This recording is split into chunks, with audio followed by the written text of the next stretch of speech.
तो देखा क्या गृहस्थी में भी संबंधों में प्रेम नहीं रह गया, संबंधों में विश्वास नहीं रह गया। यहाँ तक लिखा है कन्या विक्रणो लोभात दंपति नाम च कलकलम। ये गृहस्थियों की स्थिति है।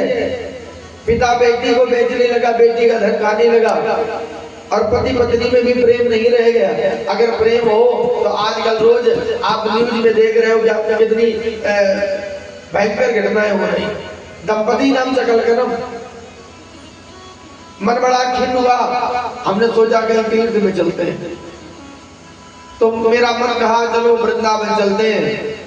क्यों? वृंदावन में श्री भाग्य बिहारी निवास करते हैं, वृंदावन में हमारे राधा रमन लाल निवास करते हैं, वृंदावन में हमारे राधा दामोदर विहार करते हैं, तो चलो वृंदावन चलते हैं। ये चलो रे मन श्री वृंदावन धाम और रटेंगे राधे राधे नाम, मिलेंगे कुंज बिहारी ओढ़ कर कांवर गारी, मिलेंगे बिहारी ओढ़ कर कांवर गारी, ओ मिलेंगे बिहारी ओढ़ के कांवर गारी, मिलेंगे ओढ़ के कांवर गारी।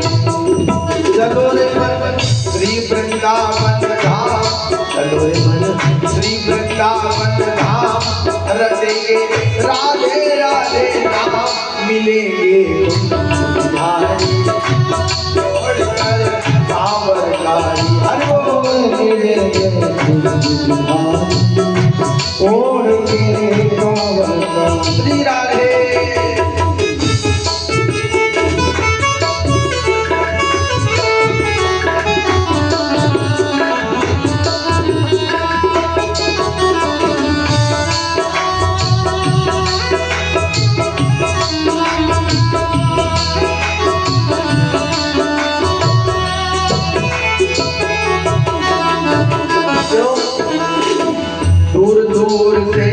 नर नारी जब आते हैं, दूर दूर से नर नारी जब आते हैं, परिक्रमा दे जीवन सफल बनाते हैं, वो परिक्रमा दे जीवन सफल बनाते हैं। क्यों घूमे खामा, क्यों घूमे खामा काम, रटे जा श्री राधा का नाम, मिलेंगे कुंज बिहारी ओढ़ कर कांवर गारी, मिलेंगे कुंज बिहारी ओढ़ के कांवर गारी। हाँ मिलेंगे कुंज बिहारी ओढ़ के कांवर गारी, कुंज बिहारी ओढ़ के कांवर। बोले भाग्य बिहारी लाल की। कहा वृंदावन के लिए चले, तो वृंदावन में यमुनापुरी पर पहुंचे। देखा कि एक युवती के गोद में दो वृद्ध पुरुष सो रहे हैं, और उस युवती के चारों तरफ देवियां बैठी, दिव्य स्त्रियां बैठी। फिर भी उसकी सेवा संपन्न नहीं हो पा रही है, जो उसका कष्ट है वो दूर नहीं हो रहा है। इसलिए वो चारों तरफ बड़ी परेशानी के साथ देख रही है। देखा दसो दिशो निरीक्षन्ति, दसो दिशो निरीक्षन्ति रक्षितारं निजं बभू। नारद जी वहां पहुंचे और 1 मिनट रुक के चलने लगे, तो उस देवी ने हाथ उठाया, कहा बाबा रुक जाओ, आवाज लगाई। क्यों? कहते हैं संतों का दर्शन बड़े भाग से होता, बड़े भाग से ही महापुरुषों के दर्शन होते हैं। पुण्य पुण्य बिन मिले न संता, बिना पुण्य के संतों की प्राप्ति नहीं होती, महापुरुषों की प्राप्ति दर्शन नहीं होता।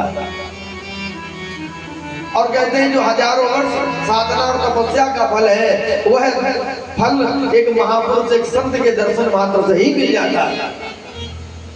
इसलिए लिखा गया है सत्संगति दुर्लभ संसारा निमिष दंड भरी के बार। एक बार भी जीवन में क्षण मात्र का संत संग मिल जाए, महापुरुष का संग मिल जाए, तो संत संग तभी समझना जब जीवन बदल जाए। और संत का अगर संग मिला तो जीवन बदला। उस देवी ने कहा कि भोगो साधो क्षणम तिष्ठ मज्जिंता विनाशय। महाराज आपके सहयोग की आकांक्षा है, हमारी चिंता का समाधान किए जाओ। क्योंकि आप महापुरुष हैं। और चिंता किसकी होती है? जब किसी व्यक्ति को किसी वस्तु की कामना हो या कहीं किसी से बहुत आकांक्षा हो किसी व्यक्ति से, फिर मन में आता कि यार ऐसा ना हो उस व्यक्ति ने हाथ उठाया है लेकिन उस समय पर मुकर जाए तो चिंता। या कोई बहुत बड़ी उपलब्धि है, अब वो उपलब्धि हमसे छिन न जाए, चिंता। लेकिन संत का संग चिंता को नष्ट कर देता है। मत चिंता विनाश है। क्यों? दर्शनम तव लोकस सर्वथा अघहरम परम। संसार में आपका दर्शन कैसा है? बोले अघहरम परम, पाप को नष्ट करने वाला। भगवान कहते हैं जो मेरे प्रिय भक्त हैं वो तो भक्त हैं, लेकिन जो मेरे भक्तों के भक्त हैं वो मेरे अति प्रिय भक्त हैं। क्योंकि सातों सम मोहि में जग देखा, अमोते अधिक संत करि लेखा। नारद जी ने कहा देवी आप कौन हैं और आपके गोद में सोने वाले ये वृद्ध पुरुष कौन है? का तुम का विमोचे मां, आप कौन हैं और ये दोनों पुरुष कौन हैं? क्या तुम्हारा इनका रिश्ता है? नार्या का पद्मलोचना, और कमल के समान नेत्र वाली ये देवियां कौन है? बद देवी सविस्तार, हे देवी विस्तार पूर्वक बतलाओ। सस दुख कारणम, क्या तुम्हें चिंता, क्यों दुखी हो? उस देवी ने कहा महाराज मैं कोई संसार की साधारण सी स्त्री नहीं हूं।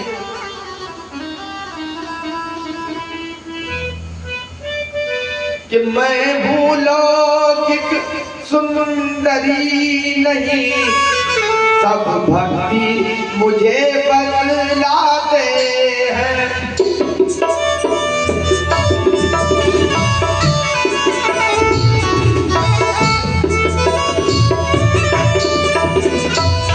मैं भूलौकिक सुंदरी नहीं, सब भक्ति मुझे बतलाते हैं।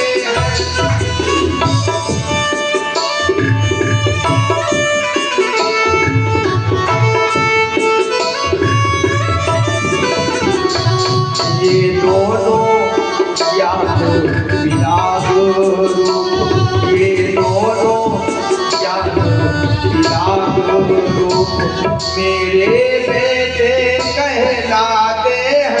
ये दोनों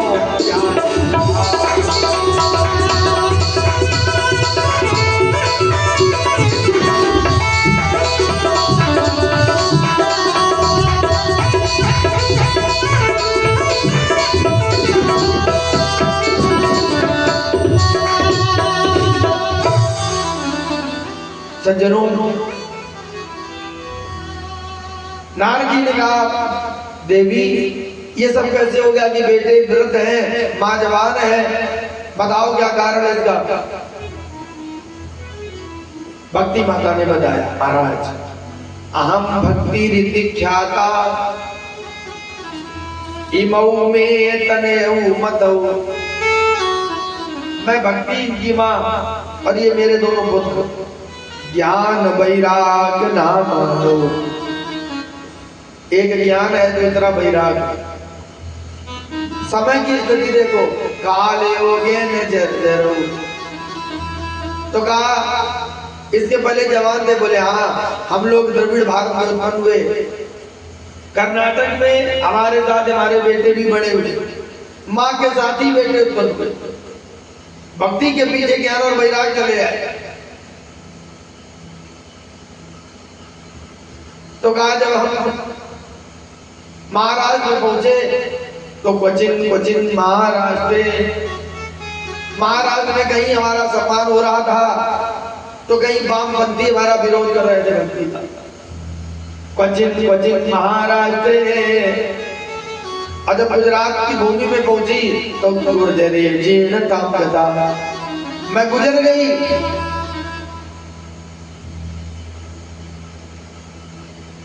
वृद्ध हो गई, जवान से वृद्ध हो गई, गुर्जरे जीर्ण काम करता।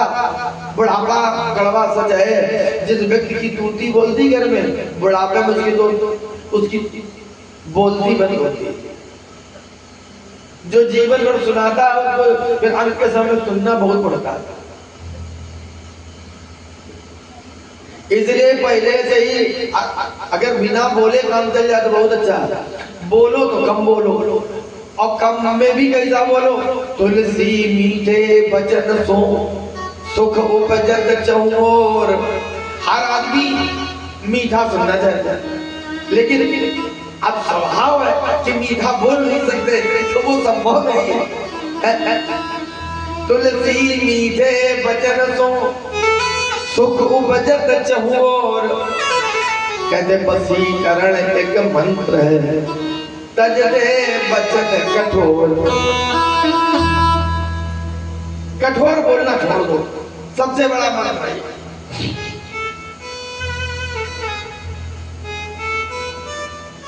गुजरात में हम भी वृद्ध हो गए, हमारे बेटे भी वृद्ध हो गए, बड़ा कष्ट हुआ। बुढ़ापा है, बुढ़ापे में तो कष्ट ही कष्ट है।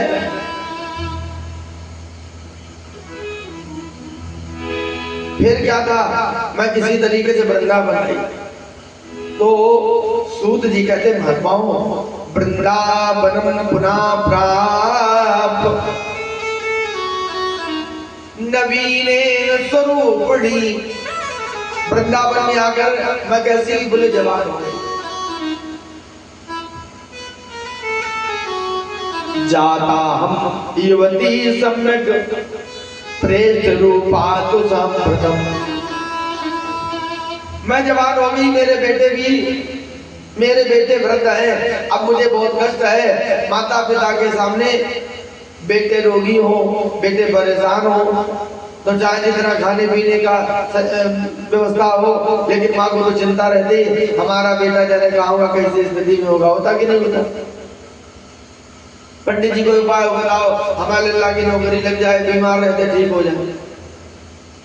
माँ है, माँ तो आखिर माँ होती। संसार में किसी की भी तुलना माँ से नहीं हो सकती। हो सकती बता, किसी की भी तुलना माँ से नहीं हो सकती। भगवान ने भी जब अपनी तुलना की तो माँ से की, जब माँ जैसा कर दे, माँ जैसा माँ में बहुत अंतर है, पिता जैसा पिता में अंतर है, गुरु जैसा गुरु में अंतर है, भाई जैसा और भाई में अंतर है।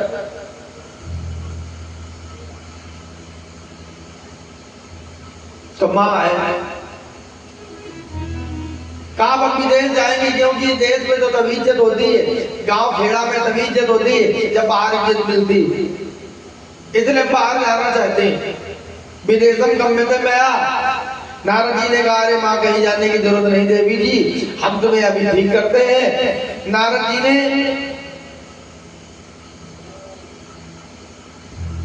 समझाया कि देवी ये कलयुग है और कलयुग में भक्त तो बहुत मिलेंगे,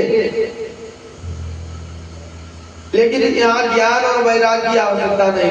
कोई भक्ति कर रहा हो और उसे कुछ समझाओ, ऐसे नहीं ऐसे करो, तो उसको लगेगा कि अरे खुद को ज्ञानी हमें बुद्धू समझ रहे हैं। और एक बात आप समझ ले, दूसरे का पैसा अपना ज्ञान सबको ज्यादा लगता है। अपना ज्ञान और दूसरे का पैसा, कभी भी सोच के देखना। युगो युग दारुणा कली तो गाय कलयुग कब से आया, बोले जब से भगवान गए तो कहा तब तो राजा परीक्षित थे। परीक्षित बड़े सामर्थ्यवान शक्तिशाली थे, तो उन्होंने कहा इसके लिए कुछ उपाय क्यों नहीं किया, इसको यहाँ से निकाला क्यों नहीं, निकेत क्यों नहीं किया। तो परीक्षित को गुण था, परीक्षित संत वृत्ति के लिए थे, तो राजा थे, तो क्षत्रिय, पर वृत्ति संत की थी। और संत की वृत्ति किसे कहते हैं, जो अवगुण में भी गुण देखे, बुराई में भी अच्छाई देखे, अवगुण में जो गुण देखे उसे संत कहते हैं। उन्होंने क्या देखा गुण कलयुग में, फलम नास्ति तपसा, जो फल तपस्या करने से नहीं मिलता, न योगेन, योग साधना से नहीं मिलता, समाधिना, समाधि की स्थिति में जाने से नहीं मिलता, तत्फलम लभते सम्यक कलौ के कीर्तना। वो फल कलयुग में कैसे मिलता है, कलयुग केवल नामो आधारा,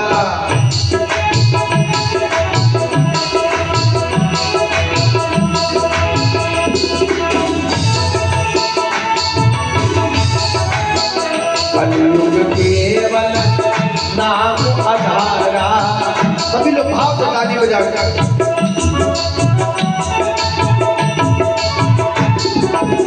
सुमिर सुमिर नर उतर नहीं पारा,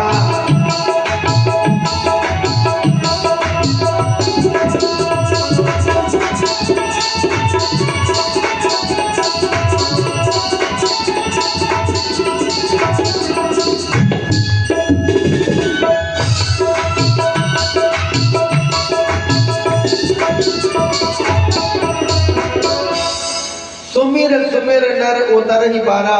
कलयुग में यज्ञ की जरूरत नहीं है, योग ध्यान समाधि नहीं कर सकते हो, कोई आवश्यकता नहीं है। एक काम तो कर ही सकते हो, खेत में, खलिहान में, दुकान में, प्रतिष्ठान में, घर में और गाड़ी पे, कहीं भी रह करके भगवान का तो नाम गा सकते हो। अगर कोई तुम्हें साइड नहीं देता सड़क पर तो तुम गाली देते हो। अब कहते गाली ना देके तुमसे शीशा डाउन करो, अब तो राधे राधे भैया, दूसरे का भी ध्यान रखो।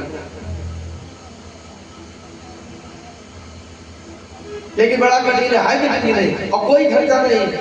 जिस मुख से तुम अपशब्द कहते हो उस मुख से तुम्हें भगवान का नाम कहना चाहिए।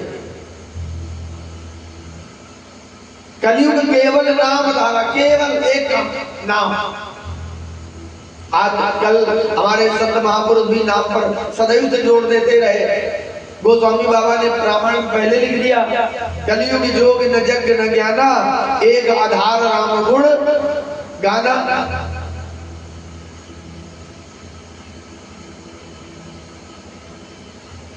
तो कहा इसलिए नहीं मारा क्योंकि कलयुग में कीर्तन नाम जब नाम कीर्तन से ही वो फल मिल जाता है जो योग समाधि का फल है। देवी तुम कहीं मत जाओ, हम अभी ठीक करते हैं। ज्ञान और वैराग्य के गान में वेद पाठ करते,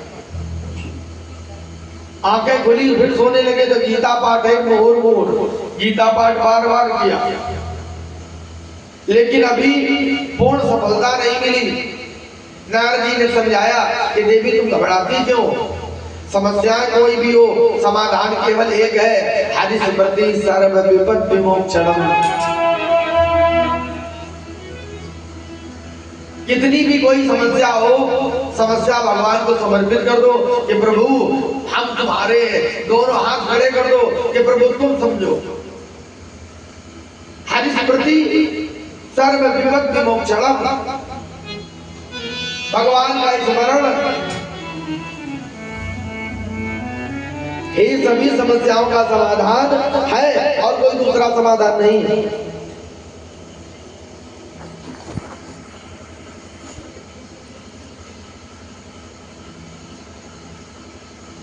हरि स्मृति सर्व विपद विमोक्षणम, तो कहा तुम भगवान का स्मरण करो, तुम भक्ति प्रिया दस, तुम भगवान की प्रिया हो। और कैसी हो, सततम प्राण को धिका, जिस घर में तुम पहुंच जाती हो भक्ति रानी, उस घर में भगवान नंगे पांव पहुंच जाते हैं। भगवान ने कहा है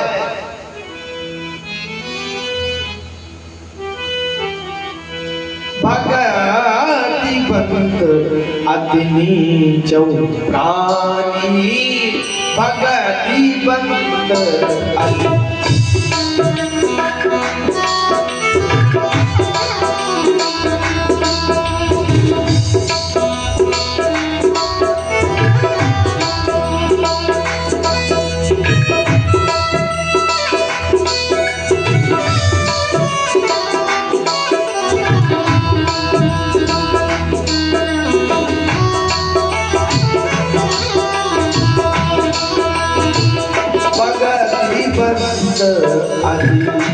नीचो प्राणी भगति बंद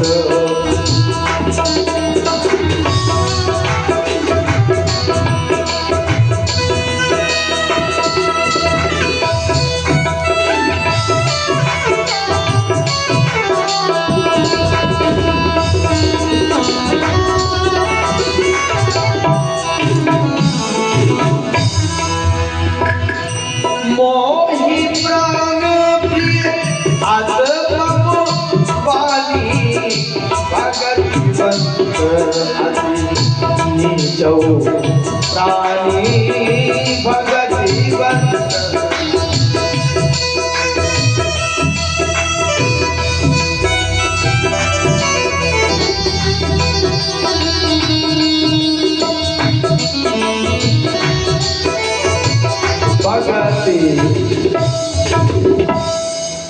भगति बंद अति नीचो प्राणी।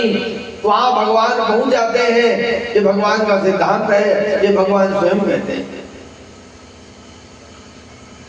भक्ति को उपदेश किया, कहा कि द्रौपदी के अंदर भक्ति तो थी, तुम ही उसके हृदय में बैठी थी कि भगवान उसके सारी के तार बन के प्रकट हो गए और गजेंद्र हाथी के लिए कमल के पुष्प से प्रकट हो गए।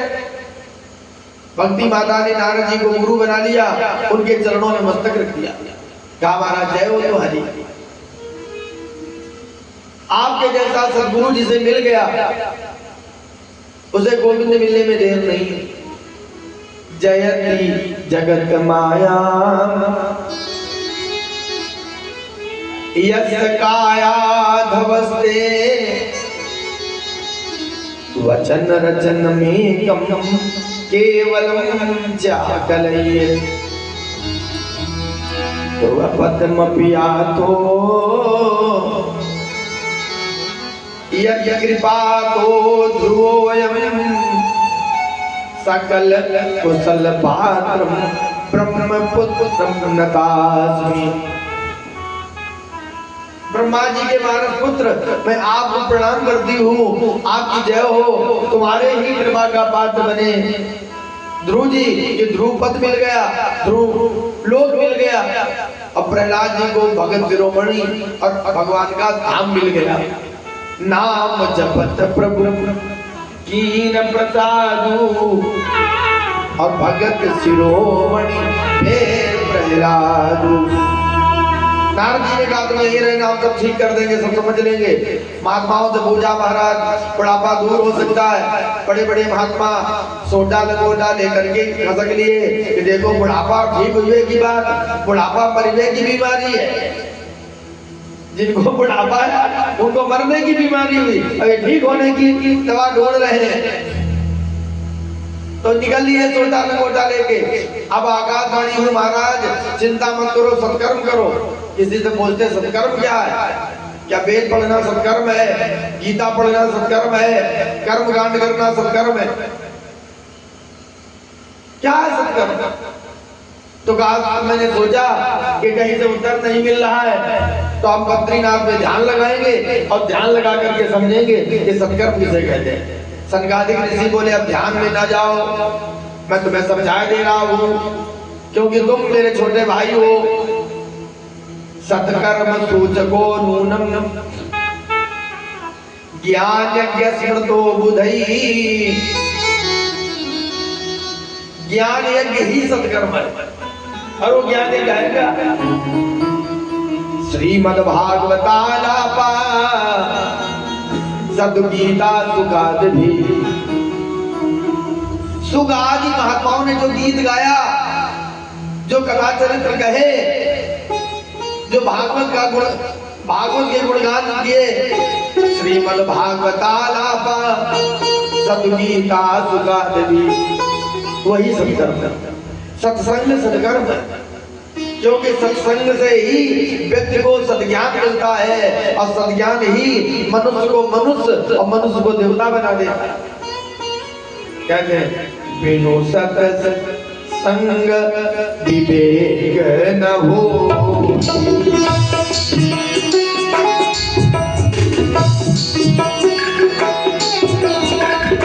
बिनु सत्संग विवेक न होई, बिनु सत्संग राम कृपा बिनु सुलभ न होई।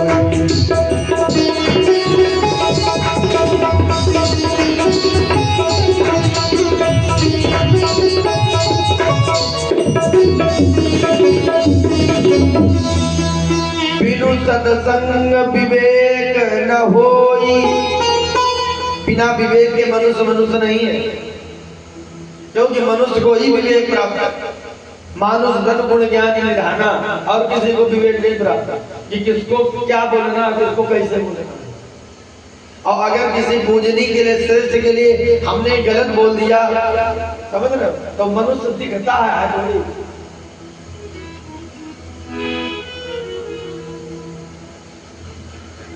बिनु सत्संग विवेक न होई, लेकिन वो सत्संग बोले राम कृपा बिनु सुलभ न सोई। बिना राम जी की इच्छा के वो प्राप्त होने वाला नहीं। हम लोगों को प्राप्त हो रहा है, कितने सौभाग्यशाली है। सनकादिक ऋषियों ने कहा कि भैया क्या समस्या है? बोले समस्या है कि माँ जवान है, बेटे बूढ़े हैं। तो बोले ठीक है, हम उन्हें भागवत सुना देते हैं। होती थी बद्रीनाथ में भागवत, अब बोले हम उसको चलो कर देंगे हरिद्वार। देखो बद्रीनाथ से हरिद्वार तक आ सकते हैं, इससे नीचे नहीं चलेंगे।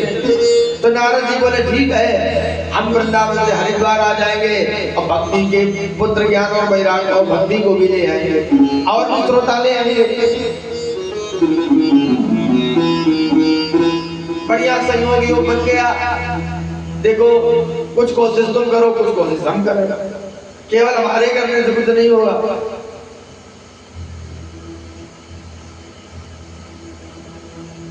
हरिद्वार में बालू के लहरियादार बिछौने बिछे हैं। हरिद्वार में आनंद घाट पर इस कथा सत्संग का शुभारंभ होने जा रहा है। सनकादिक ऋषि वहां पर उपस्थित हो गए। सनक सनंदन सनातन सनत कुमार चारों कथा करने के लिए बैठ गए। नारद जी भक्ति को लेकर के चले, तमाम महात्मा जा रहे हैं। लिखा है प्रभुर वशिष्ठ जवना सरदवान, अनेक ब्रह्मर्षि देवर्षि राजर्षि जा रहे हैं, गृहस्थ भी जा रहे हैं, विरक्त भी जा रहे हैं, सन्यासी भी जा रहे हैं और ब्रह्मचारी भी जा रहे हैं। सब अपने अपने सभा स्थल में उपस्थित हो जाते, अपने अपने सभागार में बैठते। बंसी माता ने भी चलने की तैयारी बनाई। पुत्र वृद्ध है, अच्छा जाना कहाँ जाती है? जहाँ भगवान की कथा हो रही है। देखिए कथा का प्रभाव। कथा सुनी नहीं, सुनने के लिए चली है। उसके जो दोनों बेटे थे, अपने साथ ले लिए उन दोनों जवान पुत्रों को। ये भक्ति का प्रभाव है कि कथा सुनने चली है, सुनी नहीं। भक्ति की तरफ आप चलो तो, लेकिन कैसे चलो? कथा सुनन को चाहिए तज माया अभिमान, ज्यों ज्यों पग आगे बढ़े तो कोटिन जग के समान। ज्यों ज्यों पग आगे बढ़े तो कोटिन जग के समान। करोड़ों यज्ञ के समान फल प्राप्त होता है।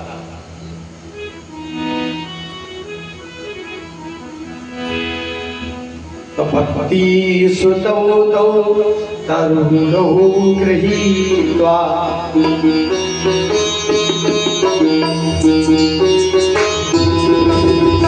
प्रेमैक रूपा सहसा विरामि। श्री कृष्ण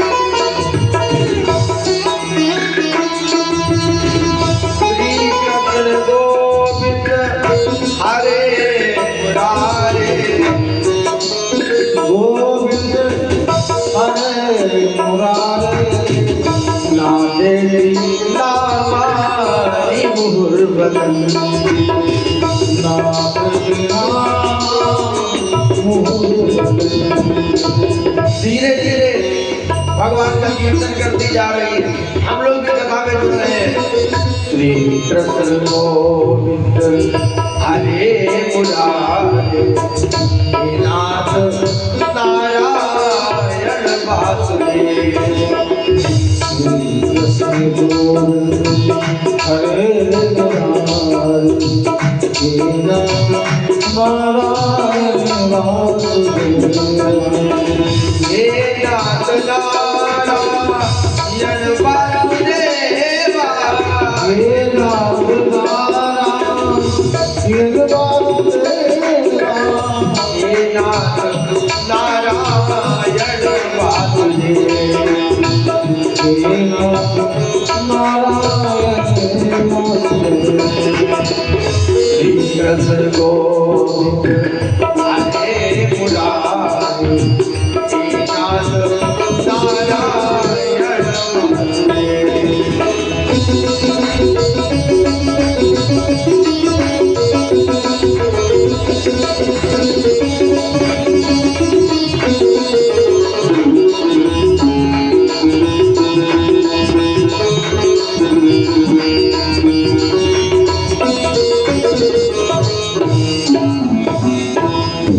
भक्ति पहुंची भागवत के अर्थ से विभूषित थी।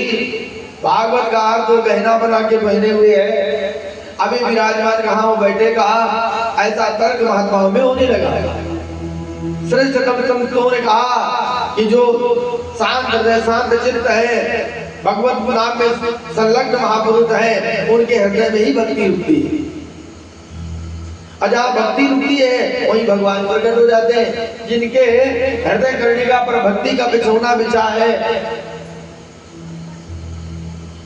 उन्हीं के हृदय कमल पर भगवान खिलते हैं। श्रीमन नारायण प्रकट हो गए। भक्ति के पुत्र ज्ञान और वैराग भागवत की पावन कथा सुनकर के धन्य हो गए। भागवत की कथा से उनका भी कष्ट जाता रहा। महात्माओं ने कहा महाराज के विशुद्धंत बदंत मह्यम, और कौन कौन लोग हैं जिनको कथा सुननी चाहिए? कहा ऐसा कोई नहीं जिसको सुनना नहीं चाहिए, कथा तो सबको सुननी चाहिए।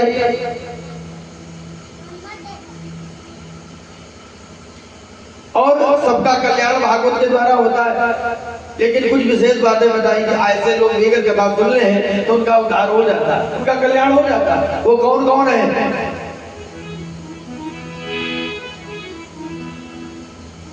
काजेन वाचा, जो लोग हमेशा पाप करते हैं, क्रोधी है, कामी है, कुटिल है, ऐसे लोग भी अगर साप्ताहिक कथा श्रवण कर ले तो उनका कल्याण हो जाता है।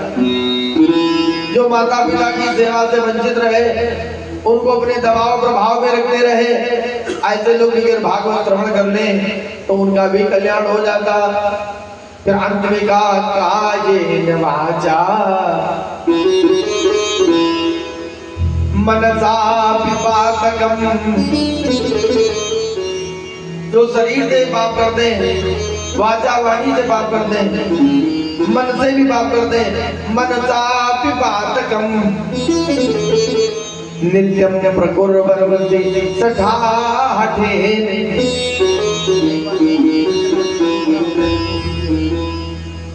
परस पुष्टा मलिना दुराशया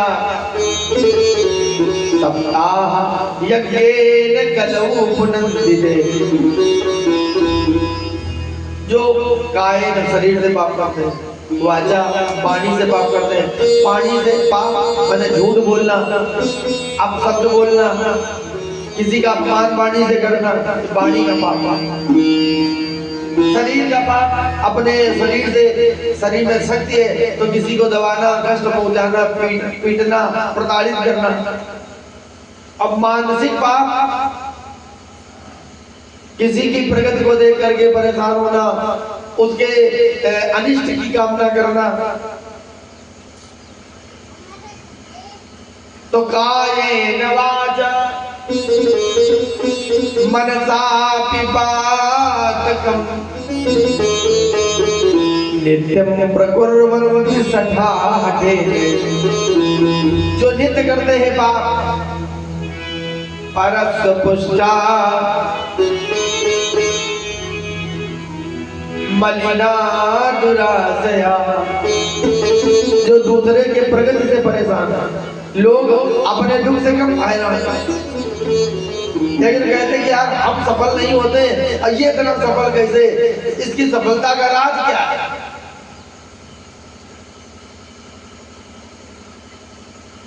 परस पुष्टा मलिना दुराशया यज्ञेन कलौ पुनन्दिते। सप्ताह ज्ञान के द्वारा वो पवित्र हो जाते हैं। तो कोई पवित्र हुआ कि नहीं हुआ? तो एक बहुत सुंदर कथा बताई।